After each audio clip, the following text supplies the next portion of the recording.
Glória a Deus. Cumprimento o povo de Deus com a paz do Senhor Jesus. Glória a Jesus. Aleluia. Quando eu vim para cá, eu falei, Senhor, que privilégio de estar na tua casa, de ir lá adorar o nome do Senhor. Quem sou eu? Não tenho nada, mas Ele nos lembra, Ele depositou em nós, que Ele investiu em nós. Aleluia. Que o sacrifício tão grande que Ele fez foi por nós. Então não tem como ser vazio, tem que ser cheio. Senhor, eu quero ser renovado naquele lugar. Fala comigo. E o Espírito Santo já está. Só vai voltar vazio quem quiser.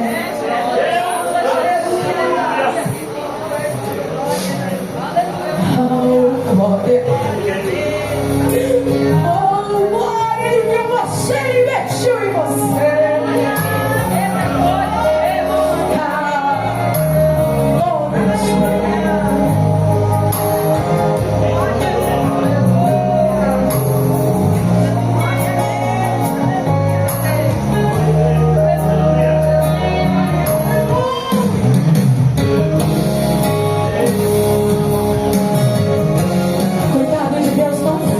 Sobre a sua vida, glorificar o nome dele, exalte a Ele.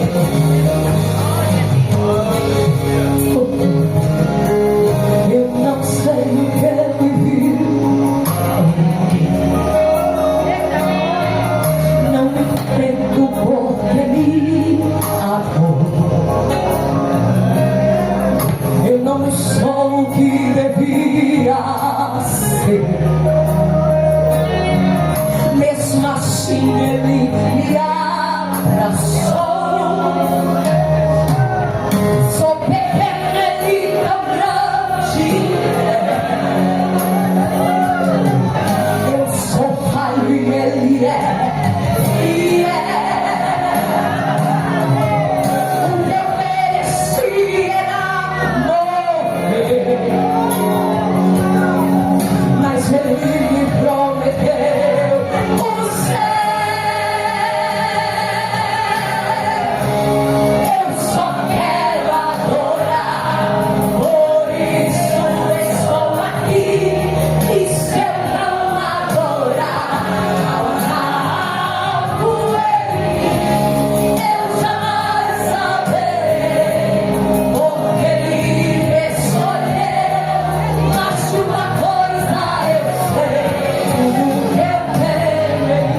O céu é o nosso lugar.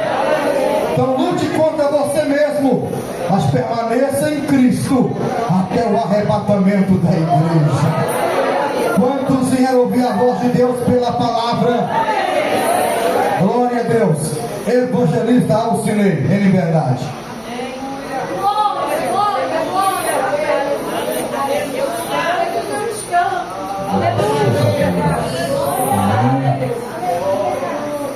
Está gostoso, né, irmãos? A paz do Senhor. Eu tenho certeza que até quem está lá fora, que está de pé, está dizendo assim: valeu a pena. Aleluia. Porque quando a presença de Deus, irmãos, ela se move dentro de nós, parece que até o nosso corpo físico fica mais leve, não é verdade? Que maravilha de Deus. A presença de Deus renova até as nossas forças físicas, porque Deus, Ele é fiel. Vamos à palavra do Senhor, livro de Neemias, capítulo 1. Graças a Deus.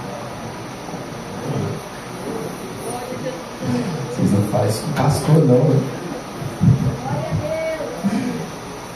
Livro de Neemias, capítulo 1, versículo 1 até o versículo 4. Livro histórico.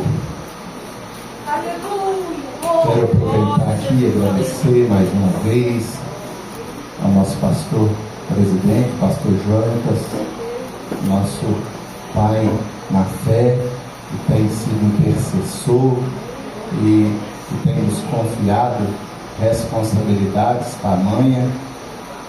Ele é um homem de muita fé.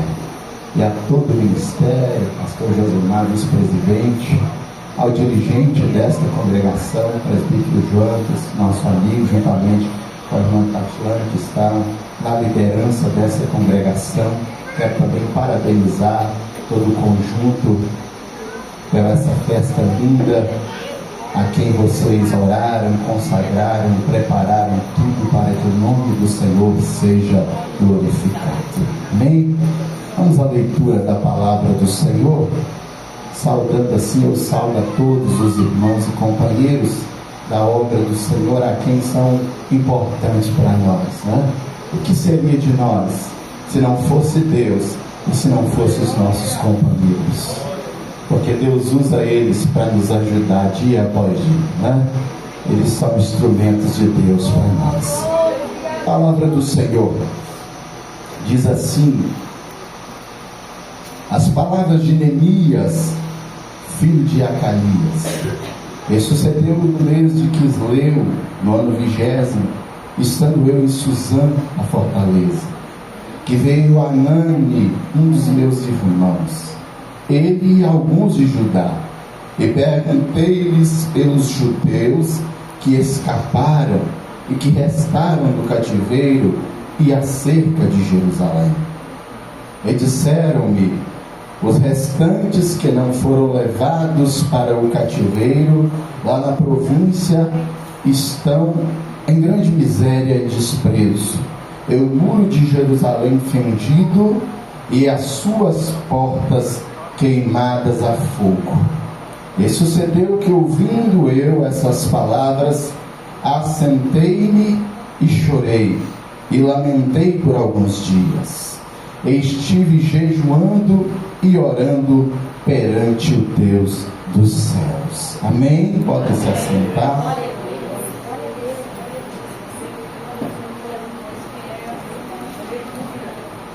Irmãos, o texto que nós lemos, no mínimo, ele é conhecido por muitos de nós, principalmente aqueles irmãos que amam os cultos de ensino, que não perdem a oportunidade de estar em uma escola bíblica dominical. Porquanto o texto que nós lemos é uma introdução de uma história que aconteceu por volta de 40 e 44 antes de Cristo, sabendo que o povo de Deus o povo a quem Deus tirou com mão forte do Egito, libertando-os do jugo pesado de Faraó, da opressão do inimigo. Eles vão tomar posse da terra que Deus prometera, terra esta, terra boa, terra que mana leite e mel, porque tudo aquilo que Deus providencia para o seu povo é coisa boa. Então o povo vai habitar na terra, vai se tornar um povo forte, vai se estabelecer ali, vai ter a oportunidade de deixar o tabernáculo, que era uma espécie de santuário que era movimentado no deserto, para ver agora um templo estabelecido, grandioso, que atraía pessoas de todos os povos e locais para admirar a grandeza, que resplandecia a glória do Senhor e confirmava de que Deus era com eles. Mas o povo não compreendeu. Por um pouco de tempo, os anos se vão passando, e eles começaram a deixar de observar a lei do Senhor, começaram a se vangloriar, porquanto Deus lhes preservava entre os seus inimigos, mesmo sendo inimigos mais fortes do que eles, porque Deus tinha uma promessa, e se tem um que é fiel em promessa, é o nosso Deus. Mas porém o povo esqueceu-se de que o Deus que é fiel também requer fidelidade. Ele é fiel nas suas promessas, mas Ele espera também que aqueles que são alvo de suas promessas também sejam fiéis para com eles, porque existem promessas que elas não dependem de como nós vamos reagir, de como nós vamos nos portar diante delas. Elas são eternas. Queira o homem ou não queira, elas vão acontecer.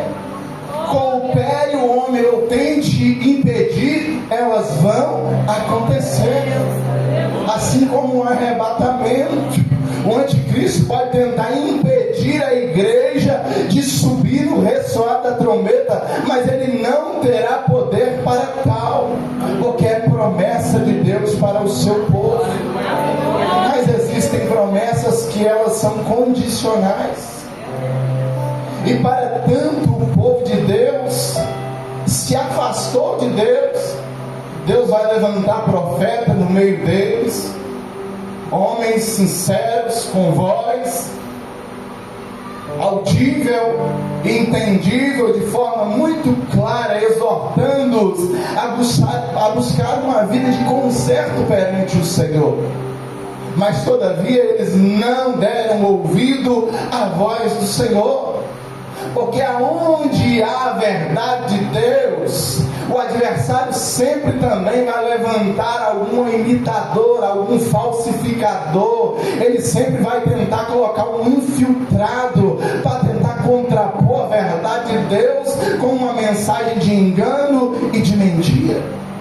E Deus vai levantar Jeremias, um homem comprometido com Deus, um homem sofredor, um homem que deu a sua vida para ver a restauração do povo em tempo oportuno. Porém o povo não quis ouvir Jeremias, o povo preferiu ouvir os falsos profetas que havia no meio deles, porque os falsos profetas, irmãos, eles gostam de engodar, eles gostam de inflar o ego, enquanto alguém cheio de Deus chega e diz: conserta, muda de vida, arrepende-te. Ele chega lá e diz: pra que isso, rapaz? Você está bem demais, pode continuar assim, Deus está se agradando de ti. Você não precisa, isso é coisa da carne.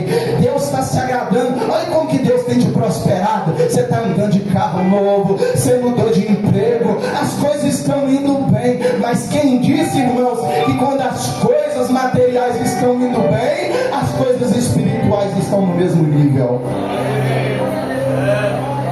Se fosse assim, a igreja em Laodiceia seria a igreja mais espiritual, porque a Bíblia diz que eles eram ricos e de nada tinha falta.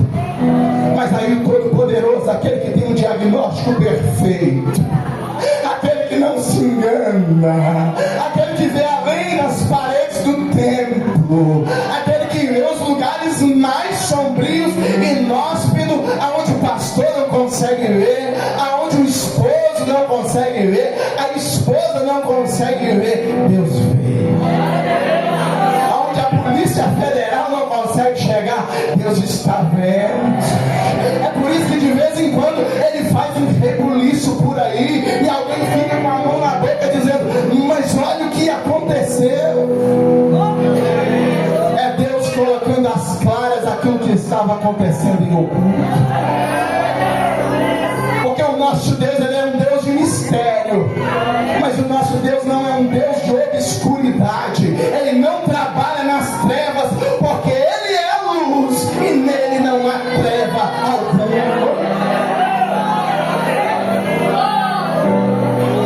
Mas o povo começou a viver uma vida mística. Os sacerdotes se corromperam. O templo virou um local de negócio.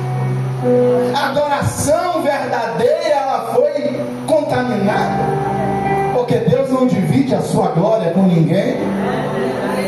Ora estavam sacrificando ao Senhor, e ora estavam adorando a Baals, aos deuses pagãos dos cananeus, profanando o lugar santo, cometendo as piores atrocidades. Mas Deus estava vendo. E Deus vai dizer para eles que se eles não se arrependessem, o castigo seria inevitável. Nós estamos vivendo o tempo da graça e da misericórdia. A mensagem está sendo pregada, pastor Jonas, por todos os cantos, para todas as gentes. E o tempo é: vinde a mim, vinde, arrependei-vos, porque o reino do céu é chegado a vós. Arrependei-vos, arrependei-vos. Porque nós estamos no tempo da misericórdia. E tem gente que não está entendendo, está brincando com a misericórdia, está desperdiçando a oportunidade, está dizendo: não, hoje não, eu vou, mas amanhã. Mas quem diz que o amanhã pertence a nós? Basta cada dia o seu mal.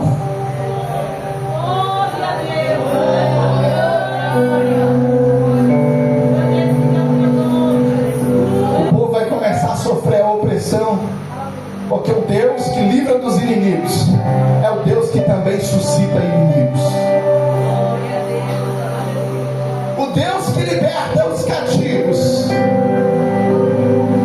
se Ele quiser também, Ele aprisiona aqueles que são falsos libertos, de forma literal, para todo mundo ver. Porque Deus não é Deus de engano e nem de mentira. Eu nunca vi alguém que brincou com Deus que prevalecesse. Pode até enganar por um certo tempo, mas não dá para enganar o tempo todo. Deus é longânimo, mas quando a ira de Deus se acende, diz a palavra: quem é que pode fazer escapar das minhas mãos? Diz o Senhor: agindo eu, quem impedirá? É por isso que nós não precisamos ter medo uns dos outros. Jesus falou: não fique com medo de homem, não. O homem às vezes ele é mau mesmo, ele pode até matar, mas tema o Senhor, que o Senhor, além de ele tirar a vida, Ele tem o poder de lançar uma alma no abismo. Se você estiver na presença do Senhor, não precisa ficar preocupado se algum adversário, se algum inimigo se levantar, porque Deus será contigo. O Deus que vela pela tua alma, Ele é por ti. Agora, coisa horrenda é cair na mão do Deus vivo. Quem entra na contramão com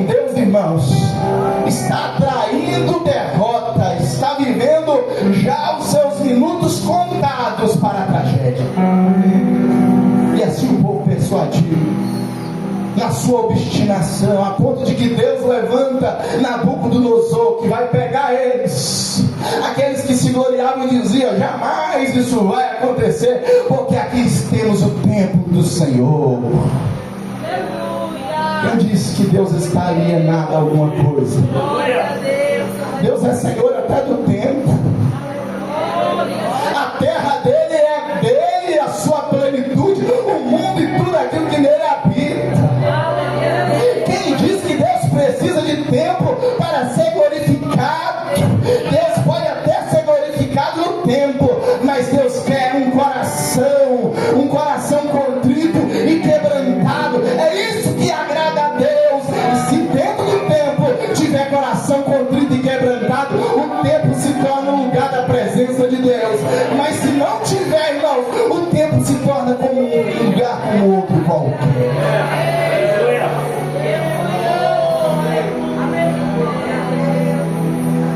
Perder o temor do Senhor.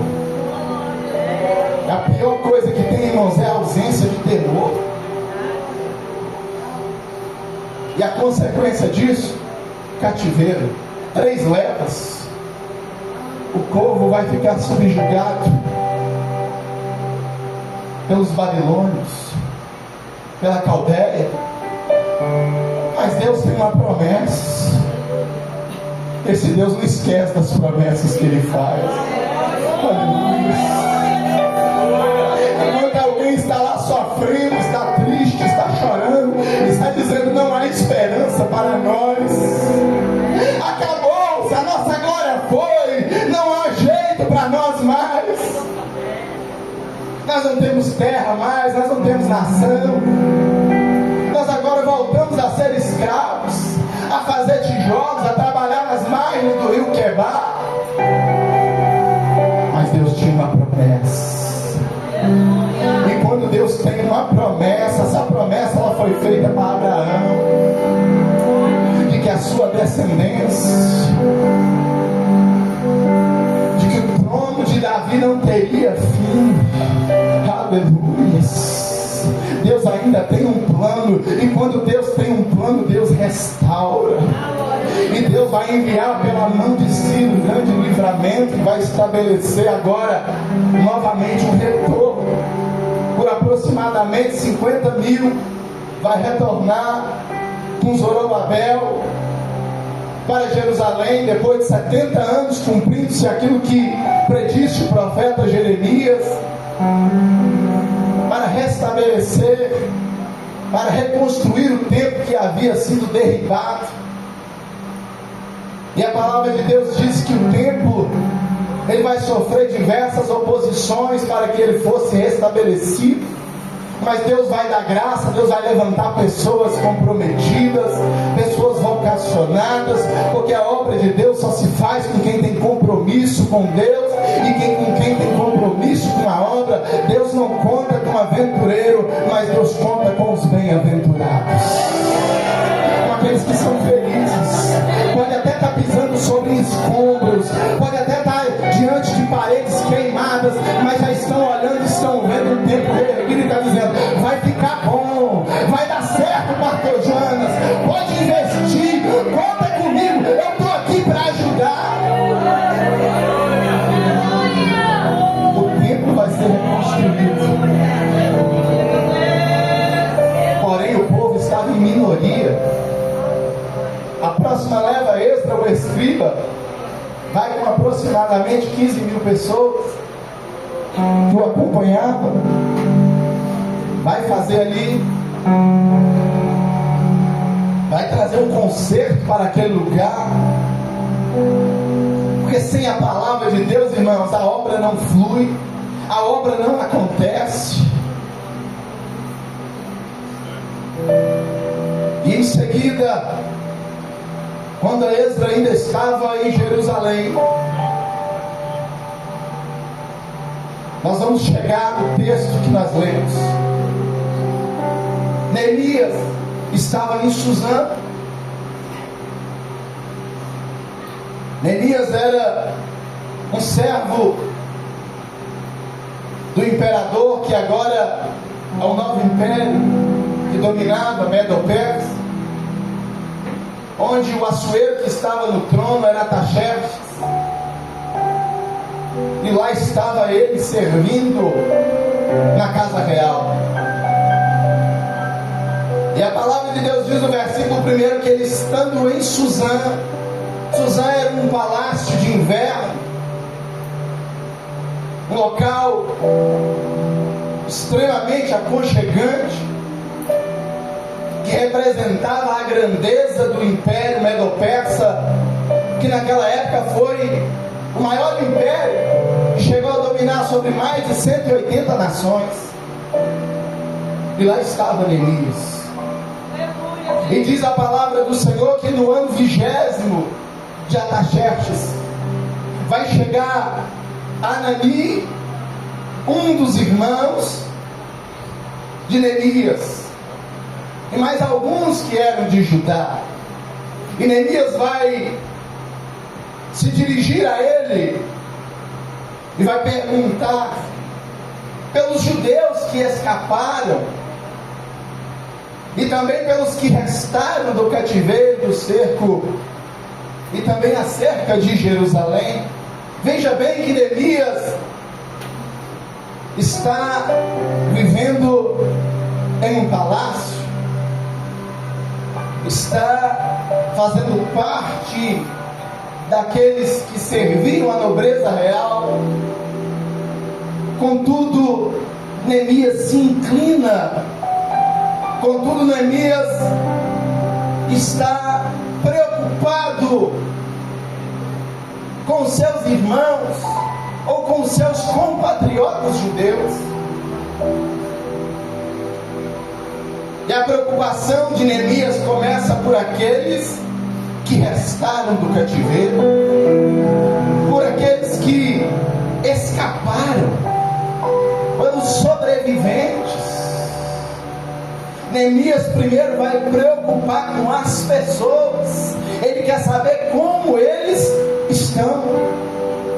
E depois Neemias vai perguntar como está a cidade, como está Jerusalém. Porque as pessoas são mais importantes do que as coisas. Porque para Deus nós somos mais importantes do que o templo, porque o templo existe por causa de nós, e não nós existimos por causa do templo, disse Jesus. Então você tem muito valor.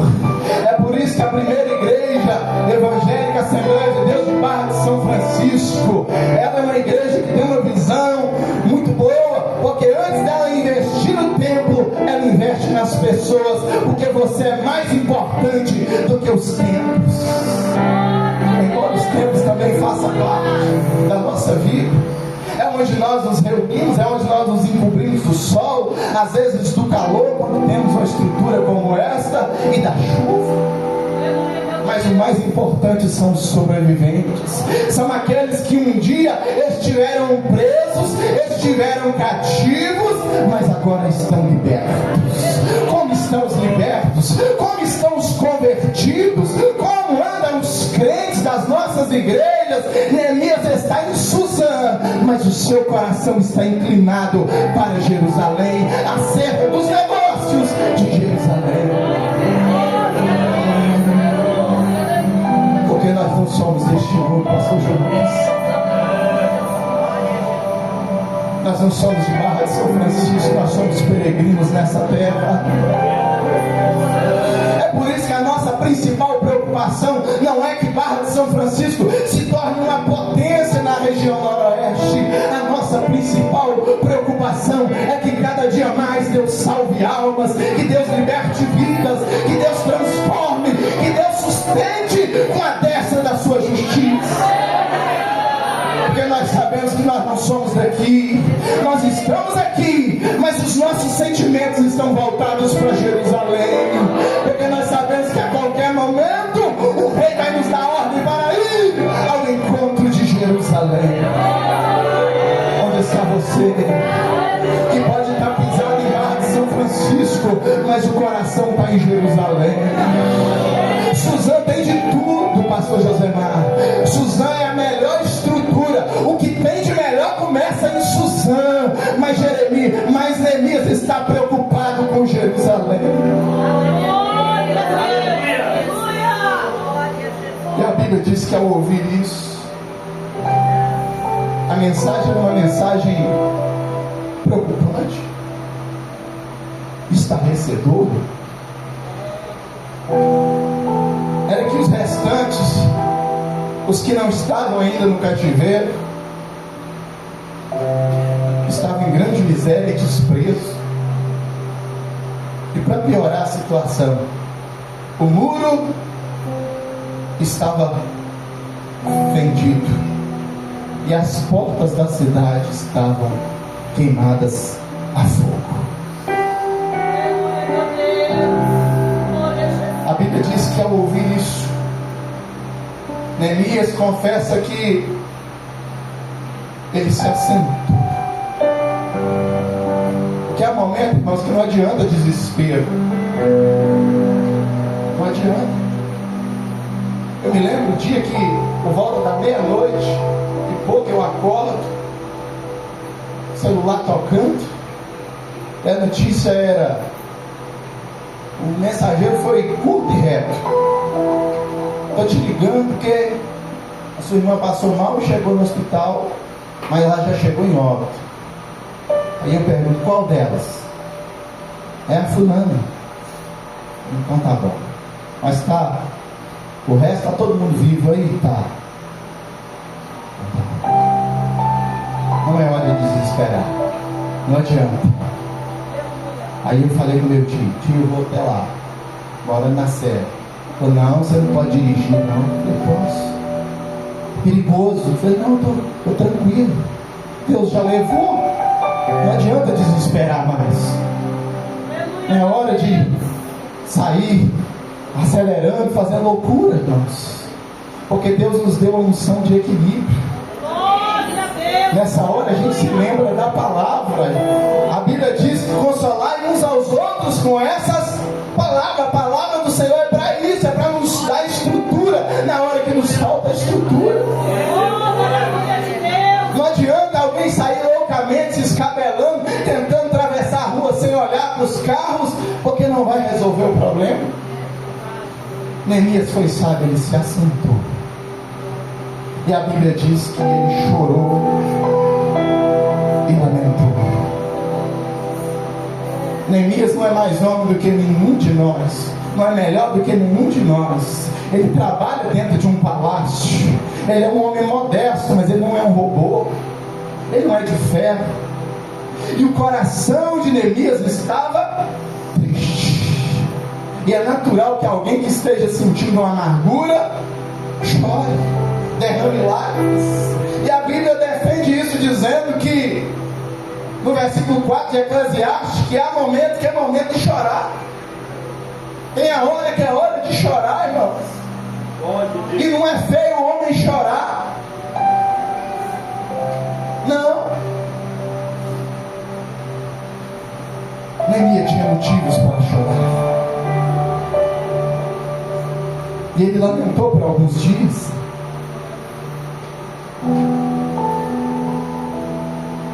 Porque bem-aventurados são os que choram, porque eles serão consolados.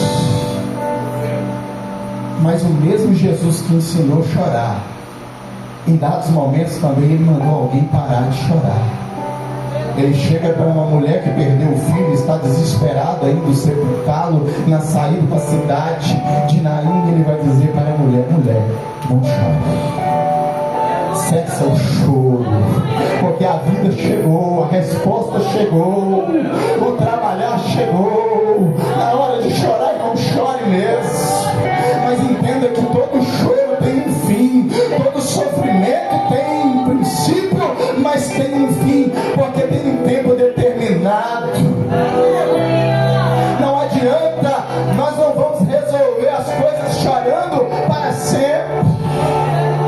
Não adianta autocomiseração, não adianta a gente ir para a internet, colocar coraçãozinho partido, começar a postar mensagem que está triste e etc e tal. É hora de nós assentarmos de maneira reservada, a sós, com a nossa família, com Deus, e viver um momento vontade de Deus, porque quem vai dar direção é Ele.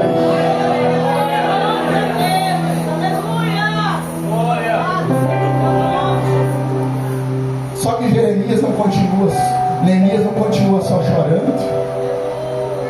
Neemias cessa o choro, porque o choro tem fim.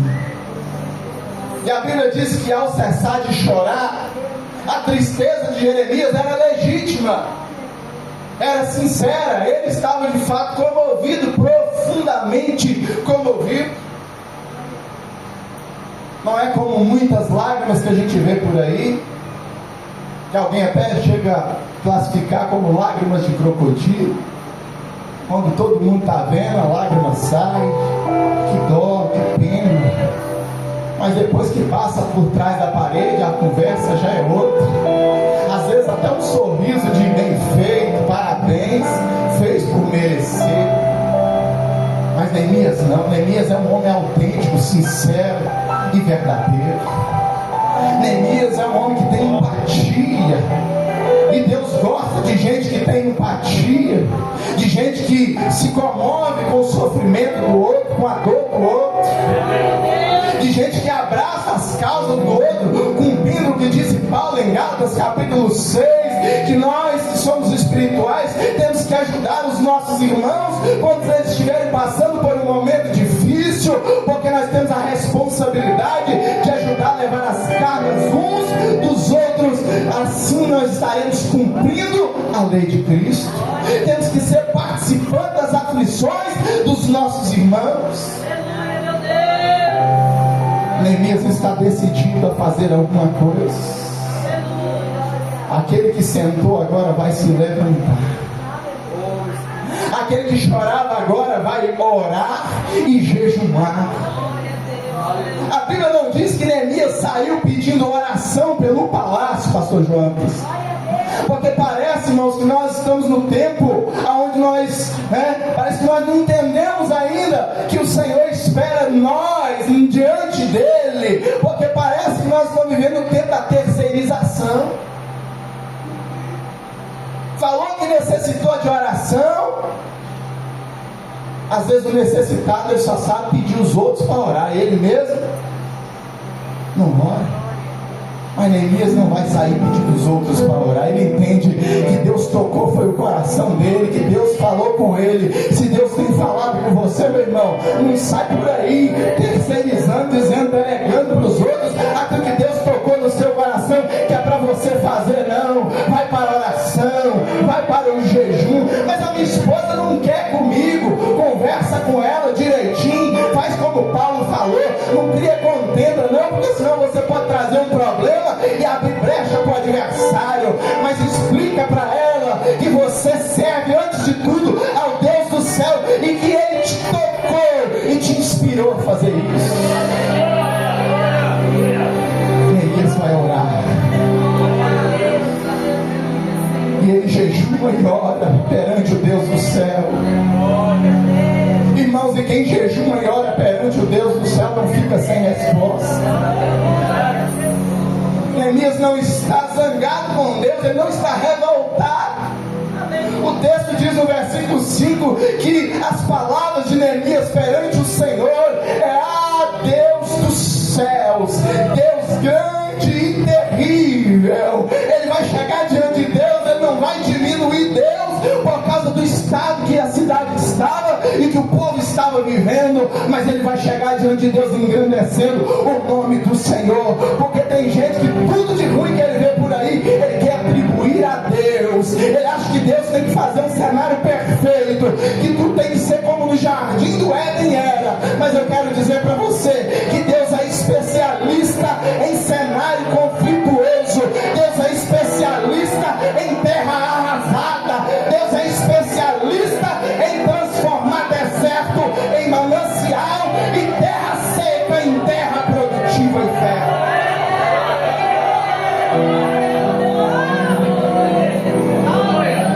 Porque tem deserto, pastor Jonas, que Deus está nele,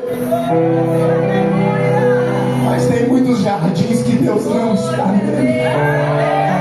Não se muda com a aparência, não Não se deixe ser influenciado, não deixe a tua intuição te seduzir ao cenário, porque o cenário pode parecer um cenário onde é Deus purinho e Deus não está presente. Lembra de Elias?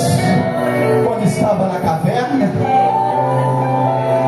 passa fogo, tempestade, barulho, mas a Bíblia diz que Deus não estava naquele negócio. Mas no fim de tudo isso, uma voz surge, mansa e suave, dizendo: o que fazes aqui, Elias? Quem é espiritual, irmão, não confunde com qualquer barulho. Quem é espiritual consegue entender quando é Deus que está falando ou não.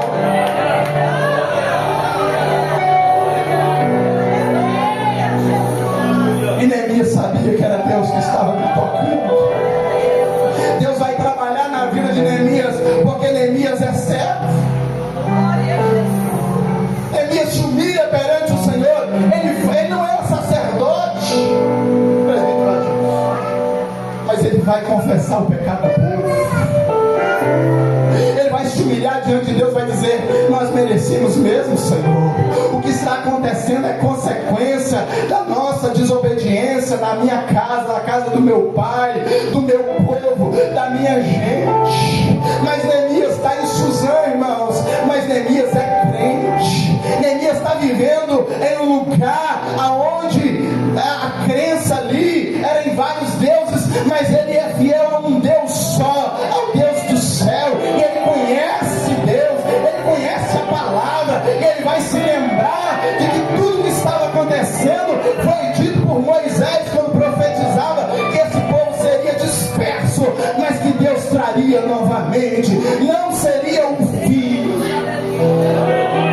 O desviado vai voltar, não é o fim. Ele foi, mas ele vai voltar. Continue orando, continue jejuando, continue clamando, continue acreditando. Mas está difícil. Eu já chorei, eu já lamentei, eu já insisti. Agora é hora de parar de lamentar, é hora de você parar de insistir.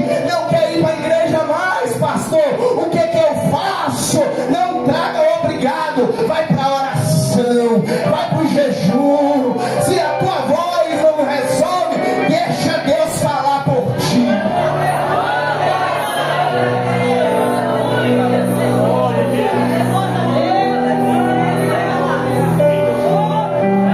O cenário era de grande miséria e desprezo. E nós, irmãos, somos chamados para resolver problemas, não para ser problema.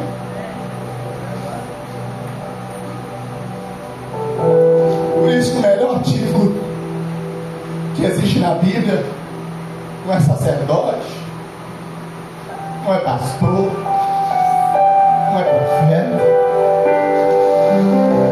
não é levita,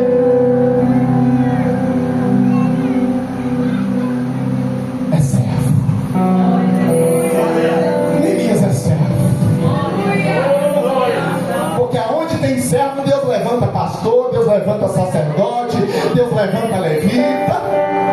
É assim que diz o Salmo: achei Davi meu servo, e com o santo óleo ungido. Aonde tem servo, tem unção. Tem servo aqui nessa noite? Se tem servo aqui nessa noite, tem unção, tem graça, tem renovo. É o ano do renovo. O ano que vem também será o ano do renovo, porque enquanto estiver servo, a obra vai acontecer e haverá renovo no meio do povo de Deus.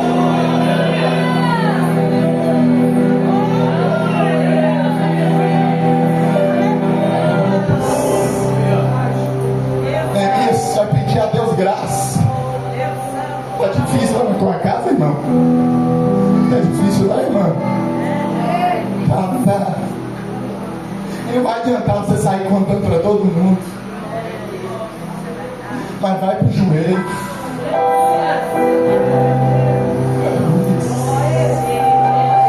Vai ser servo. Para ser servo sempre vai ter vaga. Para ser dirigente dessa congregação já tem o presbítero Jonas. Para ser o pastor presidente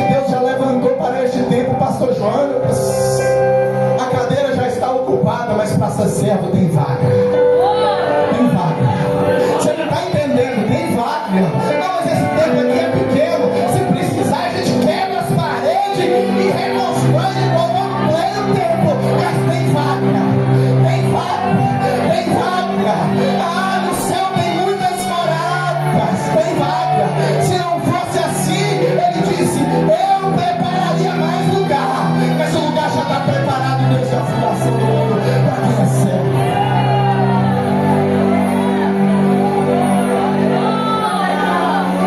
Tudo passa rapidinho, não dá para todo mundo cantar, não dá para todo mundo pregar.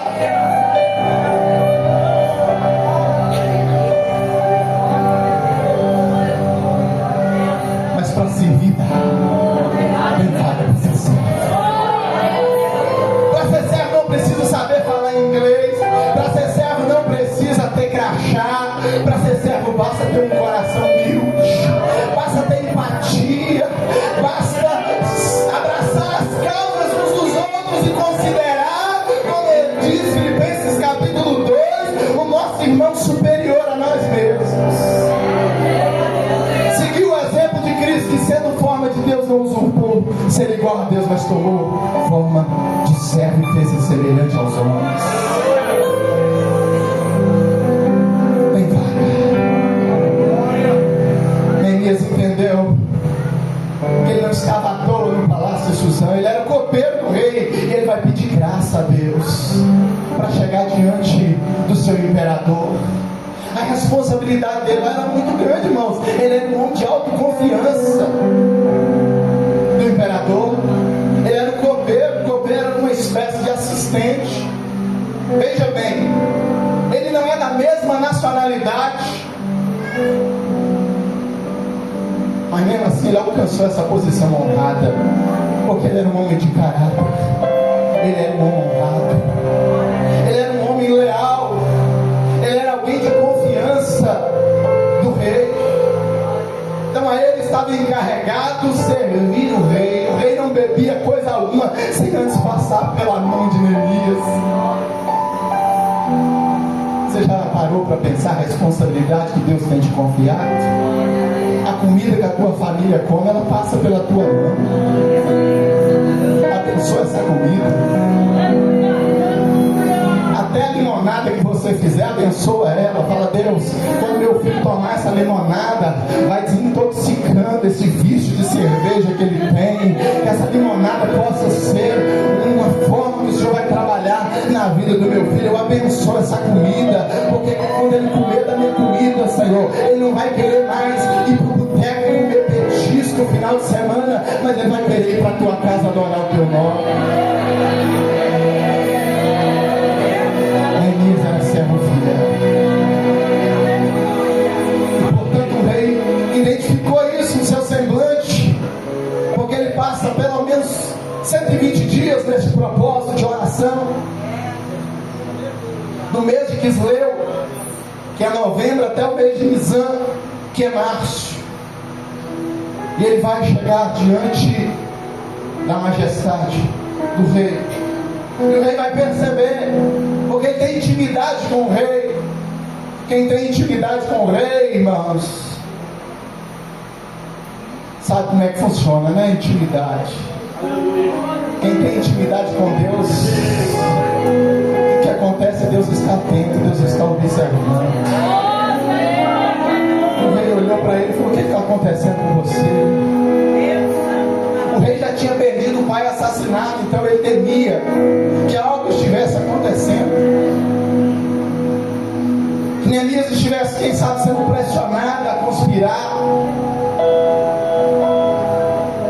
Mas Neemias vai abrir o seu coração e vai dizer: viva o rei para sempre. Como eu não estaria triste o meu rosto se a cidade onde estão sepultos meus pais estão assoladas e as portas estão consumidas a fogo. E a Bíblia diz que o coração do rei agora é comovido, porque Deus é quem manda o recurso.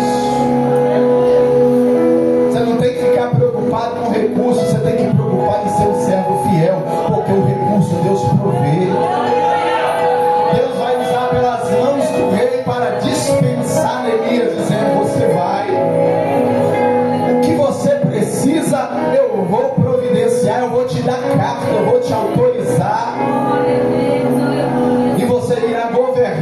você vai restabelecer, você vai colocar no lugar aquilo que está fora do lugar.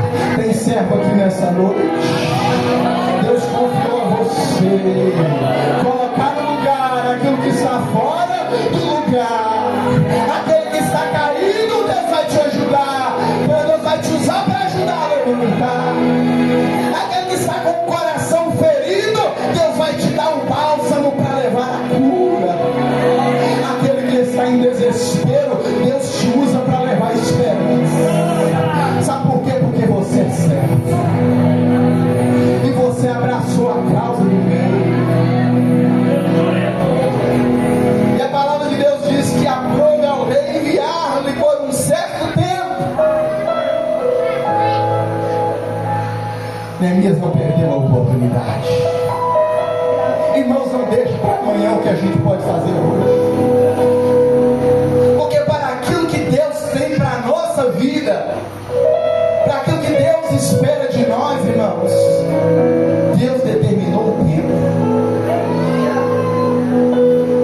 Não fique deixando para depois. Não fique deixando para amanhã, para o ano que vem. Não, quando as coisas melhorar, quando a minha condição melhorar, ei, começa com o recurso que Deus já te tem confiado. Seja fiel no pouco que Deus te confiou, que Deus tem mais para a tua vida.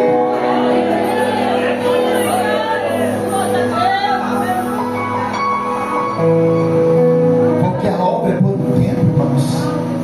Nós não somos eternos aqui, não vamos ficar aqui para sempre. Eclesiastes 9, versículo 10, para encerrar, diz que tudo que te vier à mão para fazer, faze conforme toda a tua força. Porque para a sepultura onde nós vamos, não há ciência, não há sabedoria e não há obra alguma. O tempo que nós temos se chama hoje. Aí alguém vai e tenta persuadir a Bíblia dizendo, mas a palavra diz que tudo há um tempo determinado. Sim, para tudo há um tempo determinado, mas o tempo é determinado para cada propósito debaixo do céu. Não tem tempo para tudo, mas Deus vai dar o tempo para o propósito. Então não fuja do propósito, não pause o teu propósito, não cesse de fazer aquilo que Deus colocou no seu coração para fazer. Porque a única forma de resolver o problema da miséria é ter misericórdia. E Neemias está com um coração misericordioso. Ele não está tomado de autocuidado. Ele deixa o palácio, ele deixa o conforto e ele vai em direção a uma cidade em ruína, aonde os inimigos estão subjugando o povo, estão oprimindo, estão tirando proveito. Mas ele vai com ousadia e graça, porque ele está diante do Todo-Poderoso. Ele recebeu graça de Deus e ele foi confirmado diante dos homens. Não desista do propósito. Não desista do propósito. As coisas não vão continuar do jeito que estão lá na tua casa, lá na tua família, se você continuar no propósito. Se você arregaçar as mangas e dizer, eis-me aqui, aonde estão aqueles que estão dispostos a pelejar pelo propósito? Neemias vai arriscar a sua vida pelo propósito. E vale a pena. Pelo propósito, vale a pena. Vale a pena. Neemias vai deixar Suzã em direção a Jerusalém. Nós não podemos nos prender, irmãos, às coisas deste mundo, porque talvez o lugar onde Deus te colocou, a condição que Deus te deu, não é para você abraçar com aquela condição boa e dizer, não, agora eu estou bom, não quero saber do problema dos outros, eu quero viver a minha vida, eu não estou nem aí, não. Se Deus te colocou em uma posição relevante, se Deus te colocou em um lugar estratégico, saiba que em tudo há um propósito de Deus.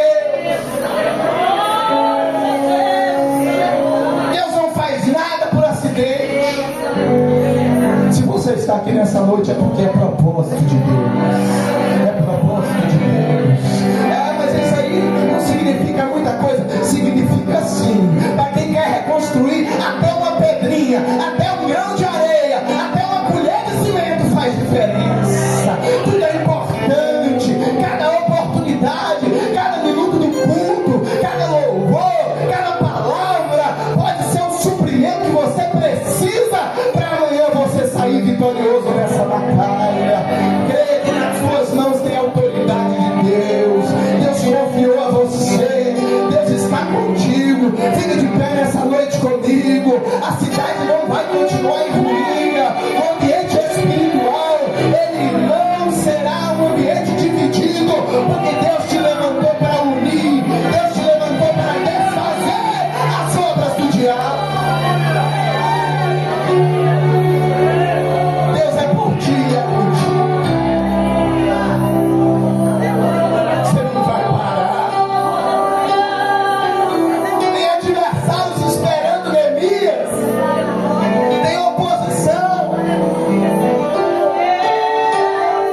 nessa noite. Eu quero pedir o meu pastor para orar por mim e por ti nesta noite. Porque todos nós estamos debaixo da bênção de Deus e debaixo da bênção dele.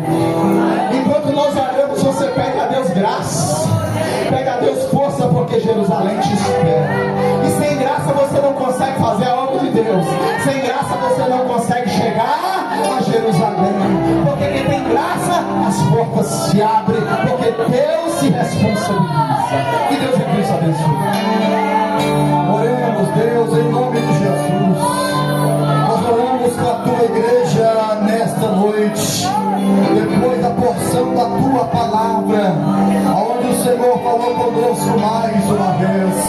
O céu se rasgou em alto, Paulista, e falou com a tua igreja estabelecida na terra. Jerusalém está logo ali.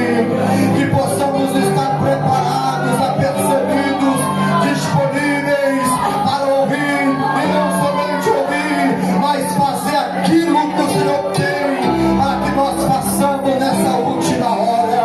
Deus, continue com a tua igreja. Levante servos, levante servas que não tenham Deus olhando para si próprio, mas olha a obra além da sua própria vida, que ama o Senhor além da sua própria vida, e a paz não por obrigação, mas faz com maior prazer, com uma vocação, um chamado do Senhor para o último tempo. Vai levantando, vai restaurando, vai renovando, colocando de pé, pois essa é a última hora da igreja. Prepara-te, ó Israel, para encontrar com o Senhor teu Deus. Vai levantando, levanta homens, levanta mulheres, levanta jovens, levanta crianças, levanta, vai levantando adolescentes, levanta obreiros, levanta músicos, levanta levitas, levanta, Senhor, nessa última hora. Oh, recalamaçuri, alabacana, rabaia. Se depender da gente, os muros serão reconstruídos. Se depender de nós, a obra não vai parar.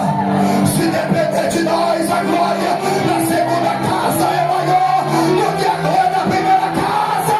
É assim que nós cremos. Renova o teu povo, renova o altar, renova as nossas vidas. Faz de novo, Senhor, faz de novo, Senhor.